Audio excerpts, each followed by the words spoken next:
All right, let's dive right into this. Welcome to our explainer on a topic that is absolutely crucial, but honestly pretty frequently misunderstood by the neurotypical world. We're talking about navigating and recovering from autistic burnout. I'm so glad you're here with us today. We're going to unpack the intense, very real exhaustion that a lot of autistic individuals face literally just by existing in a world that wasn't built for their neurological wiring. And, most importantly, we're going to focus on some highly actionable, evidence-based strategies to help manage it and actually find some relief. To really wrap our heads around what we're talking about here, listen to this incredibly powerful lived experience from the source material. This is from Jessica, a 25-year-old working professional and a single autistic parent.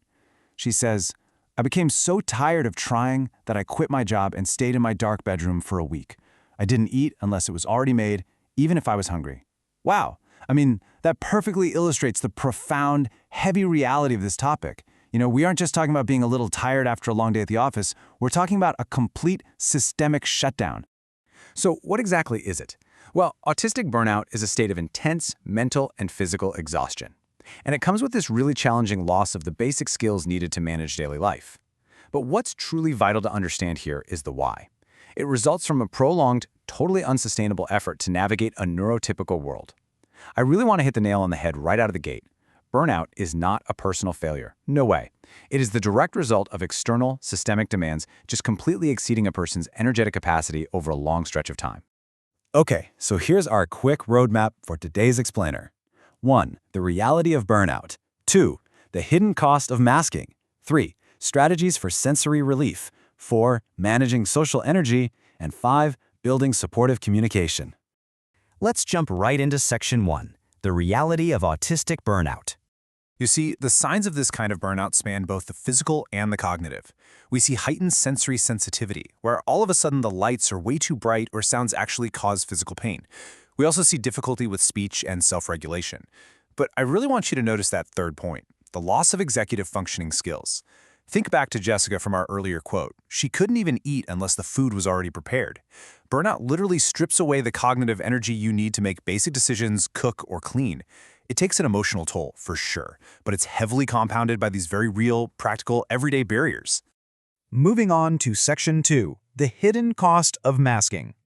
So we're often looking at two totally different worlds colliding here. On one side, we have neurotypical expectations, things like maintaining steady eye contact, engaging effortlessly in small talk, and just intuitively following unwritten neuronormative social codes. But on the flip side, we have the autistic reality. To meet those expectations, an autistic person is often suppressing their natural instincts, actively ignoring sensory aggressions, like those awful buzzing fluorescent lights, and managing a massive, entirely invisible cognitive load. This act of hiding or constantly modifying your behavior just to fit in, that's what we call masking or social camouflaging. And I absolutely love this metaphor from the source text because it makes it so relatable. Masking is like running a complex translation app in your head for every single conversation, all day long. Imagine doing that. By the time you finally get home, your mental battery isn't just low, it is completely dead. It's a survival tactic, used primarily to avoid judgment or discrimination, but it comes at a huge, staggering cost to a person's mental and physical health. And all of this friction brings us to a foundational concept called the double empathy problem. Now, historically, society has kind of treated communication friction as an autistic deficit. But the research actually shows it's a misalignment between two completely different neurological ways of experiencing the world. For instance, an autistic person might show deep engagement by looking away so they can focus on processing your words, but a neurotypical person expects eye contact to feel heard. Communication is a two-way street, right? Misunderstandings happen because both sides are missing each other's social cues, which means the effort to bridge that gap, it has to be a shared responsibility. All right, Section 3, Strategies for Sensory Relief. Okay, let's get into some highly actionable evidence-based lifestyle adjustments you can make right now. If sensory input is a primary driver of burnout, which it often is, we have to actively reduce it. This means doing things like shopping during off hours to skip the crowds or proactively wearing earplugs when you go to the grocery store. In your home, creating spaces with dimmable lights, soft textures, and predictable, safe, quiet zones is a tangible act of support. And, super importantly, let go of forced eye contact. Dropping that guard and skipping those exhausting neuronormative performances is an absolutely critical step in preserving your energy. Section 4, managing social energy demands. Guys, there is a literal game changer when it comes to how we communicate requests. For many autistic people who are literal thinkers, dropping subtle hints creates so much unnecessary cognitive load.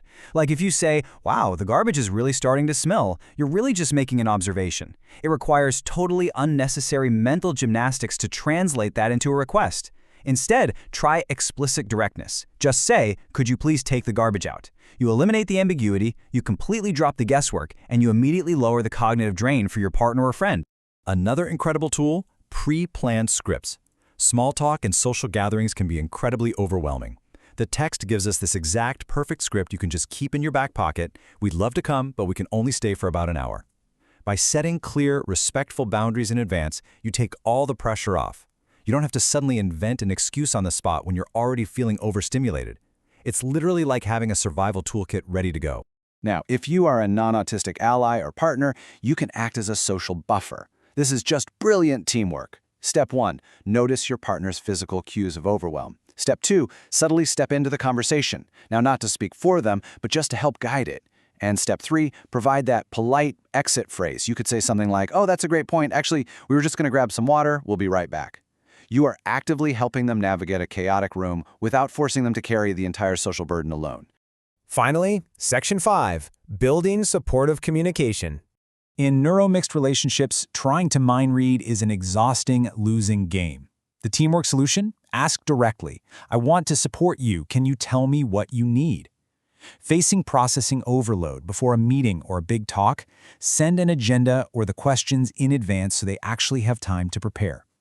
Exhausted during serious sit-down talks? Embrace low-pressure alternatives. Face-to-face isn't the only way to communicate. You can sit side by side on the couch, or even just communicate via text if that lowers the barrier and saves energy. A massive part of supportive communication is just pacing the cognitive load. Simply slowing down your speaking pace makes a huge difference. Ask one question at a time rather than stacking them up. And honestly, this third point is my absolute favorite. Count to 10 in your head before prompting for a response. We so often rush to fill silence, but we really need to recognize that silence is where the complex internal processing work is happening. Give them the time to integrate the information. And remember, looking away doesn't mean they're disengaged. It often means they are listening deeply. Empowering individuals to recognize their own limits is a huge key to recovery, too. Take Ruth, an autistic adult from the source studies. She learned to recognize a specific physical sensation, like feeling stuck in the mud, when a conversation was becoming too much. She used that feeling as a literal trigger, noting, "There's a little voice in my head that says, you don't have to be in this situation. You need to get yourself out of it." Learning to honor those physical self-prompts and safely exiting those overwhelming environments is absolutely crucial for self-advocacy and stopping burnout in its tracks. So, I want to leave you with this final, thought-provoking question to chew on. How can we adapt our world to prevent burnout, rather than continually asking autistic individuals to just mask and push through it? Throughout this whole explainer, we've seen that burnout isn't a personal failing. It's the result of entirely unsustainable external demands. The solution isn't for autistic people to just try harder to fit in. The real solution is collective neuro-inclusive design, actually adapting our communication styles, our physical environments, and our expectations. It's about teamwork, plain and simple. Thank you so much for joining me to explore this incredibly vital topic. Take these strategies, apply them in your life, and let's go build spaces where everyone can actually thrive.